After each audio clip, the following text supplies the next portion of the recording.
안녕하세요, 청취자분. 오늘은 저희가 받은 자료, 발을 씻기신 예수님의 복된 가르침이라는 글인데요.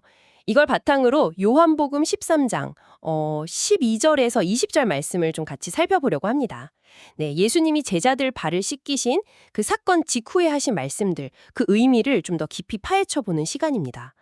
이 글은 예수님의 행동과 그 말씀 속에 담긴 교훈, 특히 알고 행하는 것하고 복의 관계에 주목하고 있거든요. 단순히 성경 구절 뜻풀이를 넘어서서 이 글의 저자가 강조하는 핵심 통찰이 뭘까? 이걸 좀 같이 찾아봤으면 합니다. 자, 그럼 먼저 배경부터 좀 짚어볼까요?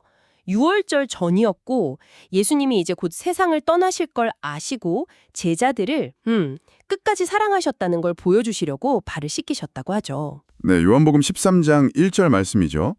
저녁 식사 자리에서 일어나셔서 겉옷 벗고 또 허리에 수건 두르시고 직접 이렇게 제자들의 발을 씻기신 장면인데요. 이 글에서 특히 좀 강조하는 지점이 이 사랑의 성격입니다.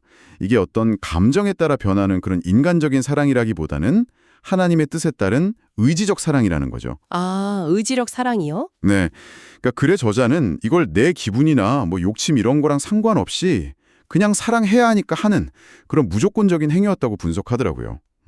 우리가 흔히 생각하는 감정 중심의 사랑은 어쩌면 자기 만족일 수 있다. 이런 시각도 제시하고요. 듣고 보니 그렇네요. 그 당시 문화에서는 정말 파격적인 행동이었을 텐데요. 스승이, 그것도 주님이라고 불리는 분이 제자들 발을 닦아준다는 건 와, 이거는 사회 통념이나 어떤 위계의 질서를 완전히 그냥 거스르는 거잖아요. 맞습니다. 이 글은 바로 그 지점이 중요하다고 또 지적해요. 당시 종교 지도자들이 예수님께 좀 비판적이었던 이유 중 하나가 바로 이런 기존 질서에 대한 도전이었다는 거죠. 아, 그렇죠. 질서가 중요하다고 봤을 테니까요. 네, 그들은 위계 질서가 사회 안정에 필수적이라고 봤지만 예수님은 오히려 창조 때의 본래 모습, 그러니까 어떤 상하 관계가 아니라 서로 평등하게 사랑하는 관계로의 회복을 이 행동으로 보여주셨다. 이런 해석입니다. 세상의 방식이 아닌 하나님 나라의 원리를 보여주신 거군요. 그렇죠. 발을 씻기신 후에 내가 너희에게 행한 것을 너희가 아느냐 이렇게 물으시잖아요. 네, 11절에요. 이게 단순히 내가 방금 뭐 했는지 봤지? 이런 정도의 질문은 아니었겠네요, 그럼. 네, 이 글의 저자는 이 질문이 그냥 사실 확인을 넘어서는 거라고 봐요. 그 행위의 깊은 의미, 그러니까 섬김과 사랑의 본질을 정말 깨달았는지, 그리고 더 나아가서 그걸 삶으로 살아낼 의지가 있는지를 묻는 질문이었다는 거죠. 아하. 그래서 바로 뒤에 너희가 이것을 알고 행하면 복이 있으리라. 이 말씀이 딱 따라온다는 거예요. 네, 17절 말씀. 네, 그러니까 형식만 지켰던 바리새인들이나 이런 사람들과 달리 예수님의 그 의도를 제대로 알고 또 그걸 실제로 행하는 것. 그게 바로 복된 삶의 조건이다. 이걸 이 글이 되게 강조하고 있습니다. 그렇군요. 예수님 스스로도 주와 선생이라고 인정을 하시면서도 그런 내가 이렇게 본을 보였으니 너희도 서로 섬기는 게 맞다. 이렇게 가르치셨어요. 이 부분에 대해서 저자는 또 어떤 점을 주목하던가요? 섬김을 당연히 받으셔야 할 분이 오히려 섬기는 자가 되셨다는 거. 이걸 통해서 뭐랄까 섬김을 받는 기쁨보다 오히려 섬기는 데서 오는 그 참된 행복, 그 가치를 직접 보여주셨다는 점을 이 글은 좀 부각합니다. 아, 섬김의 기쁨. 네. 그리고 이어서 종이 주인보다 크지 못하고 보냄을 받은 자가 보낸 자보다 크지 못하다. 이 16절 말씀을 통해서 제자들의 위치를 다시 한번 딱 짚어주시면서 겸손하게 주님을 따라야 한다. 이걸 요구하셨다는 점도 지적하고요. 네네. 그러면서 또다시 이걸 알고 행하는 자가 복이 있다. 이렇게 재차 확인하는 거죠. 그런데 그 직후에 분위기가 갑자기 좀 바뀌면서 제자 중에 배신자가 나올 거라는 예고를 하시잖아요. 18절에. 왜 하필 이 시점에서 이런 말씀을 하셨을까요? 이 글에서는 그 예언의 목적을 좀 강조하는데요. 뭐냐면 결국 배신과 죽음이라는 정말 최악의 상황이 닥쳤을 때 제자들이 절망하거나 믿음을 잃지 않도록 미리 알려주신 거라는 해석이죠. 아, 미리 대비시키는. 그렇죠.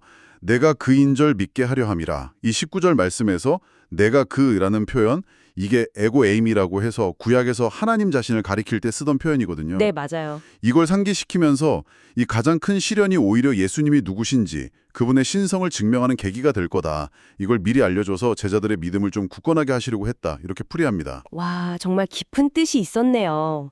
그리고 이제 마지막 가르침은 영접에 관한 것이군요.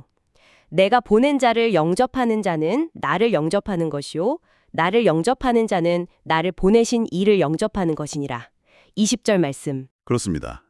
이 부분에 대해서 글의 저자는 이제 제자들이 예수님의 사명을 이어받아서 세상으로 나아갈 텐데 그 제자들을 받아들이는 것이 곧 예수님, 그리고 더 나아가서 하나님 아버지를 받아들이는 것과 같다는 의미로 풀이해요. 아, 제자들을 영접하는 것이 곧 하나님을 영접하는 것이다. 네.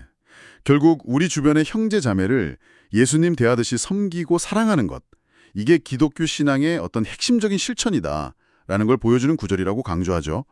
그리고 우리가 먼저 받은 그 섬김과 사랑을 기억할 때 그 실천이 가능해진다고 덧붙이고요. 오늘 함께 살펴본 글을 통해서 예수님의 발 씻김 사건이 단순히 그냥 겸손을 보여주는 행위, 그걸 넘어서서 정말 의지적인 사랑, 또 강시의 어떤 사회적 통념을 깨는 것, 그리고 무엇보다 알고 행하는 것이 가져오는 그 진정한 복에 대한 깊은 가르침이라는 걸 다시 한번 확인하게 됩니다. 네, 맞아요.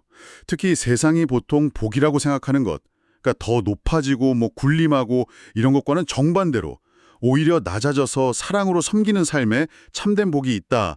이 메시지가 이 글의 아주 중요한 통찰이라고 할 수 있겠습니다. 네. 그리고 그 섬김은 결국 내가 먼저 받은 그 사랑과 섬김을 깨달을 때 그때 비로소 가능해진다는 점도요. 청취자분께서는 어떻게 들으셨나요? 세상이 말하는 성공과 복의 기준, 그리고 오늘 저희가 살펴본 글이 강조하는 섬김을 통해서 얻는 복, 이 사이에서 어떤 생각이 드시는지요? 이 가르침을 오늘 나의 삶, 또 나의 관계 속에서 어떻게 한번 적용해 볼 수 있을까? 잠시 고민해 보는 시간을 가져보시는 건 어떨까 싶습니다. 이것으로 오늘 탐구를 마칩니다.